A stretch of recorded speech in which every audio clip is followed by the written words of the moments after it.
Hey everyone, welcome back to Spiritual Bookshare. How have you been this week? I hope you have been taking care of yourself and finding little moments to breathe and rest. Today we are continuing our journey through a warm and powerful book, Unreasonable Hospitality, the remarkable power of giving people more than they expect by Will Guidala. In the last episode, we covered the first 8 principles. Today, we are diving into lessons 9 through 12, ideas that can truly change the way we treat people at work, at home, and in everyday life. If you have ever wanted to create moments that make others feel seen, valued, and cared for, you are going to love this one. Lesson 9. Being intentional is a form of respect.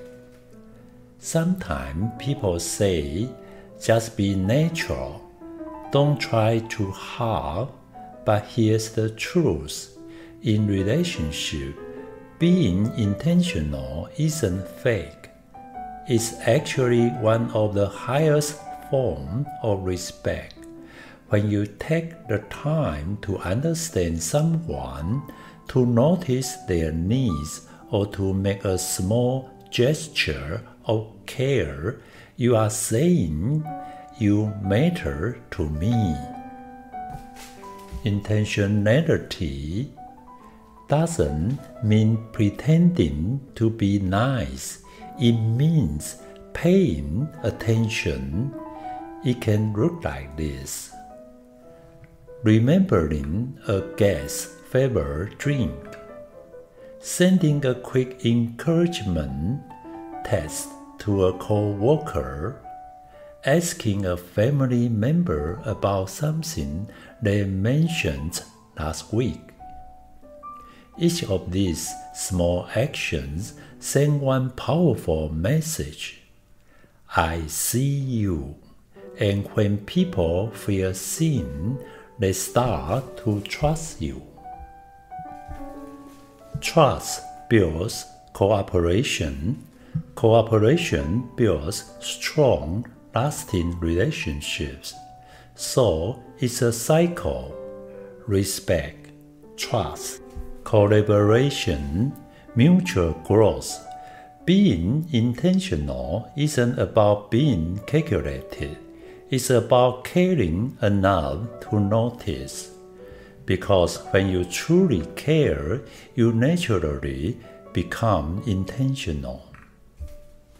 Lesson 10. The Transformative Power of Praise.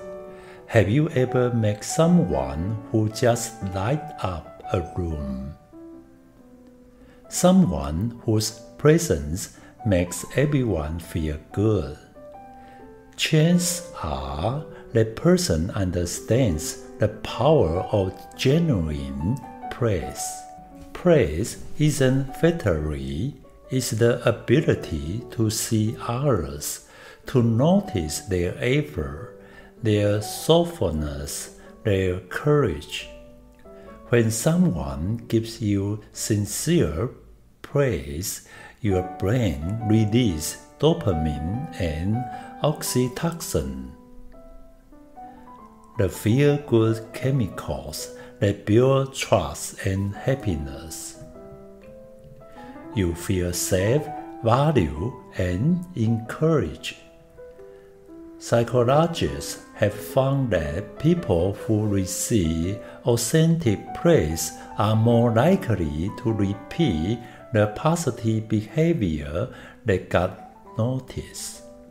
So, praise doesn't just make people feel good, it shapes culture.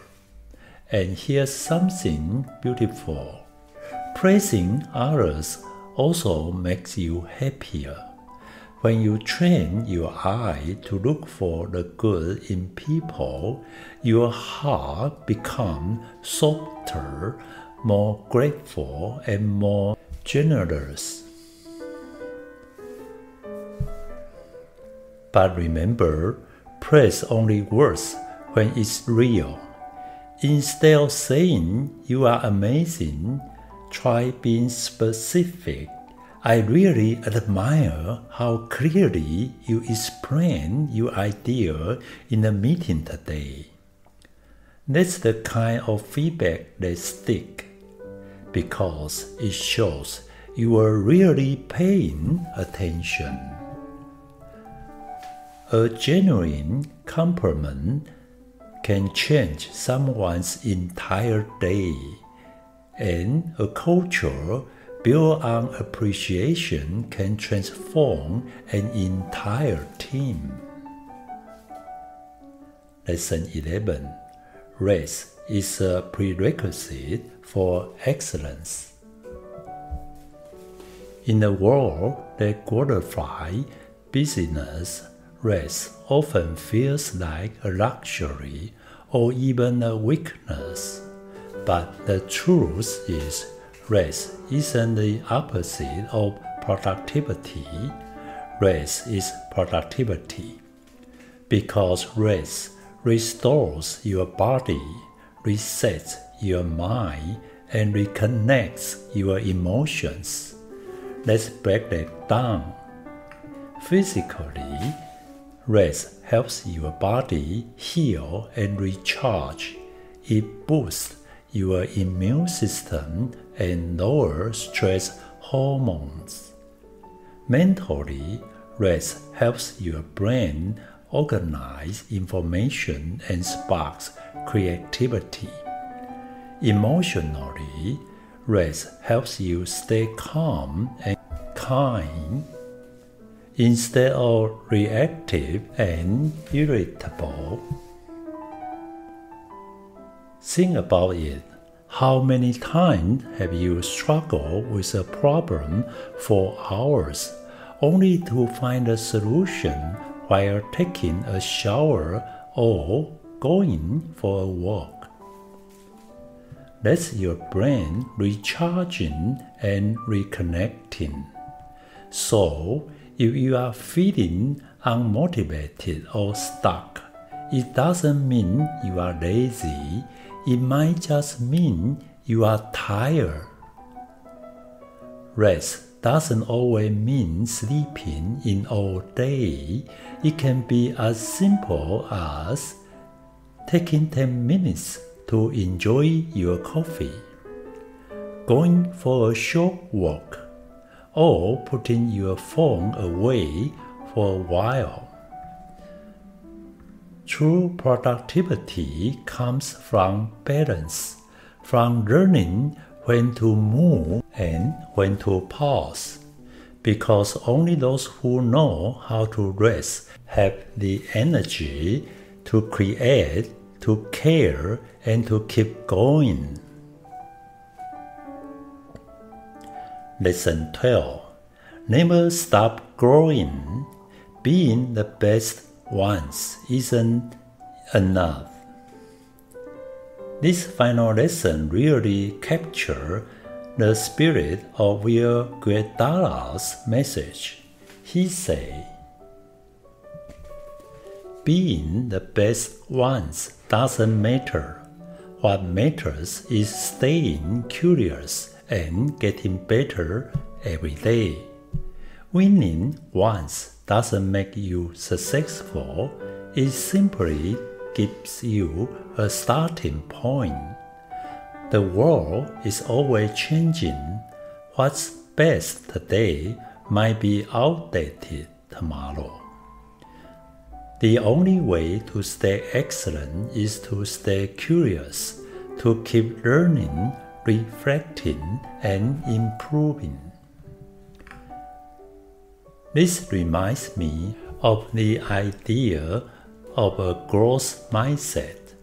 People with a growth mindset don't think success is a gift. They see it as a practice. It's not I did it, but I can do it even better next time. Here's how we can live that out. Set new challenge. Compete with yourself, not others. After finishing something, ask, how could I improve this next time? Keep learning, stay curious. Growth isn't a one-time sprint.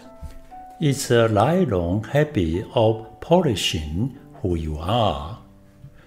When we talk about unreasonable hospitality, we have to mention someone from Japan. Yoshiharu Hoshino, the CEO of Hoshino Resorts. He's known for bringing Japanese hospitality, omotenashi, into the global spotlight, transforming traditional inns into unforgettable cultural experience. Hoshino often says, the best hospitality doesn't come from rules, it comes from care. And that perfectly describes omotenashi. It's about anticipating needs before they are spoken, serving not because you have to, but because you truly want to make people happy. At Hoshino Resort, employees aren't just following checklists. They are encouraged to observe guests and act from the heart. If a guest returns to their room and looks a little chilly, staff might quietly bring them a cup of hot tea. If the lighting feels too bright, they will adjust it without being asked. These small human gestures aren't written in any manual. They come from empathy, and those moments are the ones guests remember.